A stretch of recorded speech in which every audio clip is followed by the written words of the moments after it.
So Borderlands 4 is introducing this new, kind of not so new system to the game where it is basically enemy modifiers from Diablo. Yeah, you remember enemy modifiers from Borderlands 3, you know, bullet deflection, chaining, and all that stuff, death. That is kind of coming back to Borderlands 4, but in a more refined and less annoying fashion. And I'm going to go over all of the prefixes me and one of my buddies on Discord have been looking at for probably the past 4.5 hours, and just want to go over what they do. I've looked at the footage on some of these and tried to do some guessing work on what they actually do, and some of them I'm just going to theory craft with you guys, and maybe you guys can let me know your thoughts in the comments down below. But the first three I'm going to kind of put in a combined category, which is armored, shielded, and hardy. These are in other MMOs or other ARPGs to where they just get an extra bar of something, and this is no different. Armored is going to give any enemy an extra bar of armor, which is going to be weak to corrosive. Shielded is going to give an enemy an extra bar of shield, which is going to be weak to shock. And of course, hardy is going to give an extra bar of health to an enemy that is going to be weak to fire. Fortified is going to be a giant blue front-facing Hyperion shield. I said Hyperion shield because it looks like the old school Hyperion shields. And this is actually going to absorb bullets. And based on the gameplay of other people I've seen, this shield can be destroyed by certain means, but it doesn't look like it's a permanent shield that you have to annoyingly rotate yourself around to kill a certain enemy. Regenerative is kind of self-explanatory as well. This enemy gains slowly increased health regeneration as you're fighting it, and honestly didn't seem like that big of a deal on the lower level gameplay. I don't know if any of these are amped up as your levels increase, because if they are, I could see this one being pretty dang annoying. Contagious, and Contagious is actually on screen ironically right now, which is a good time to explain it. Everybody was like, what does Contagious do? Does it do anything? Is it bugged? No, it is actually kind of simple. Do you remember back in the day with Borderlands 1 and I think Borderlands 2, if there was a badass fire skag in the area and little skags were near it, how it would turn the normal skags into fire skags or, you know, any other elements? That is what Contagious does in this game. So as you saw there in the gameplay, a Contagious woolly rhino looking thing turned everything around it into fire damage, and they dealt fire damage and they took less damage to fire damage. So basically just the same thing that the badass skags used to do. Chainmaster is also returning, and that is the one where enemies have a elemental chain depending how close they are together. When I was watching gameplay from Landmark and all their group doing some stuff, they ran into quite a few of these chains and they didn't complain about it. And quite honestly, the way the chains function, the range on them did not seem nearly as long as what it was in Borderlands 3. So if there's enemies, they have to be pretty dang close to each other for this to even take effect. And one of my favorites so far, which is Centripetal, when this enemy dies, they will basically create a giant black hole, and there's a marker of where this black hole is with a big purple ring. It does not pull other enemies by the looks of it from what I've seen, but it does pull any players, and it looks pretty hard to fight back. It's not one of those things that you could just like spam jump bar and get out of. If you're inside of it, you're going to be inside of it until the end of it. And another one, and now this is something people complained a whole bunch about, is Deflector. Obviously, if you shoot this enemy, there's a chance it will deflect the bullets in a random direction, but it doesn't look like it deflects them right back at you like Borderlands 3 did. It looks like if you have a projectile-based weapon, the projectile is just going to fly around, kind of like the, I forgot the name of the enemy, Badassosaurus Rex from Borderlands 2. Kind of in a similar function to that, but I do think this will be very annoying in the higher levels, and you might want to just blow the damn thing up with ordnance or use a grenade or something. Elemental Eater. Now this one, I've actually asked a few Borderlands buddies that have played the game on their opinions on this, and none of them told me anything about it. So, from what I've seen in the gameplay, with Elemental Eater, I think if you've ever played Warframe, and you know when you shoot, this is only for the Warframe players, if you ever shoot a sentient and you use the same elemental damage type, how they slowly become more and more immune to it until you switch to something else, I think Elemental Eater may have a similar effect, to where even if they have a red health bar, if you're using fire damage on them, they will slowly become more and more resistant to the fire damage until inevitably you need to switch to something else. And now we have Vampiric. When an enemy hits you, they will heal based on the damage dealt to you. This is very annoying if you are stuck somewhere, but from what I've seen, enemies are not faster than you in any capacity, at least early on, and this does not work on range attacks. So if a gunner enemy has Vampiric, them shooting you wasn't healing them, at least from the gameplay I've watched. It could be a bug, could be intentional, but if this is seclusive to only melee enemies, I don't really see this being that amazing of a modifier to go against, and probably you won't even notice it. We also have Leaking, which gives any enemy a random chance to spawn with a elements, and they will leave a trail around them. It could be fire damage, cryo damage, you get the idea. And this one is a little bit of a one I wanted to kind of put towards the end of the video because I don't know 100% what it is, but I have a good idea. It's Irritable, and I know some people are saying it does nothing, it's bugged, but I think the way Irritable works is once it aggroes onto a certain target, it will stay on that target until it dies. Because every time I've seen an irritable enemy, when people are playing co-op or if they're playing Siren with Trouble, it seems like no matter what you do, you could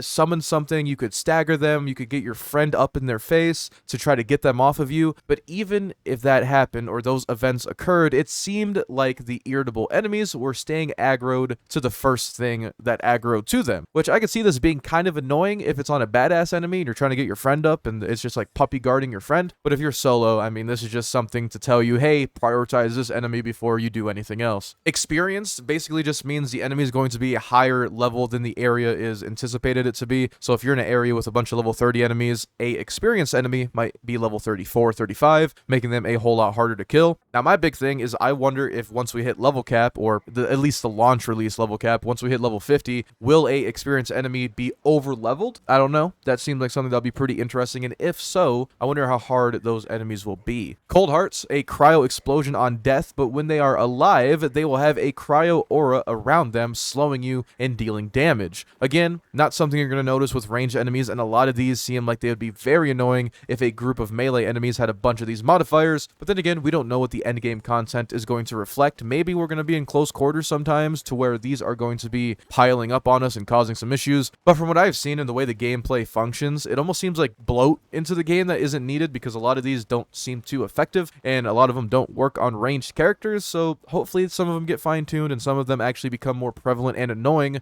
based on the content we are doing. Next up, we have ticking, and this is another one I wanted to put in the category of Termix doesn't know what he's talking about, but I think I may have it cracked down. Ticking, I believe, is when an enemy hits low HP, they become a, so I don't get demonetized, make themselves go boom boom enemy, and they sprint towards you. Do you remember in Borderlands 1 and 2 when you got a psycho really low health, how he would just drop his gun and pull out a grenade and run at you and scream? I think this is what it implies, but for any enemy, and they just blow up. They just blow up right on you. So if they're low health and you have to reload and you don't get out of dodge, they're just going to sprint at you and blow you up. I might be wrong, or maybe it was the enemy type that these streamers were fighting at the time, but it seems like it makes enough sense. Immunity orb. Now, this isn't exactly a modifier, but I'm going to put it on there because it kind of is. There's these bright-ass yellow orbs that fly around, and they will chain to nearby enemies, making those enemies fully invincible until you kill the immunity orb first. Where can I see this actually being annoying? Maybe in the endgame content when there's a high enemy density and you need to blow things up, you have to switch to somebody and focus it on. But I do think the issue with this one, I believe it was either Dado's group or Landmark's group, but when they were playing, one of the immunity orbs glitched through the floor and they couldn't complete the mission and it soft locked their progression. I think they made a mention on this during the play events when they were all playing the game early. But I could see that being very annoying and it should be fixed, because if we do endgame content that requires like an hour run of something and a damn immunity orb is stuck in a wall making a badass enemy invincible and just blocking the progression for the run and you have to restart the whole thing, that could be very dumb. And now I'm going to list off some of the ones that I just have zero clue what they are, and maybe if you don't know any of these yourselves or you know more that I've missed, please let me know in the comments down below. But number one, we have Vengeful. In my experience, this thing looked like he did absolutely nothing, and given the name Vengeful, I thought when he died he would maybe summon the skull, you know, the death skull from Borderlands 3 when they had mayhem modifiers. I thought maybe that would be pretty cool because it's Vengeful, but I did not see any of that. Tricky is another one, and I think Tricky could either be dodging around, being maneuverable. Nothing I really noticed from the gameplay I've watched. Strong, I think might just be a overall damage reduction, or they just do more damage to you. Quickened, I think could be either they attack faster, they shoot faster, they move faster. Something about them is just faster based on the name of it, but I couldn't tell from the amount of gameplay I've watched. Next up, we have Immovable, and I think this one might also be self-explanatory, but I'm not going to spread misinformation about it. I think it's just going to be immunity to CC effects like stunning, staggering, when you throw a grenade or an explosion, how they kind of sit back and they act like they just got dazed for a second. I think those enemies are just going to be fully immune to any of that stuff. Any crowd control. Maybe when you're playing the one Maliwan soldier chick and you try to do that phase lock ability, you're just not allowed to because they're immovable and they're just immune to any sort of CC. We also have fast forward. This one, I've seen one clip of it on Twitter and I don't know. I really don't know. Maybe he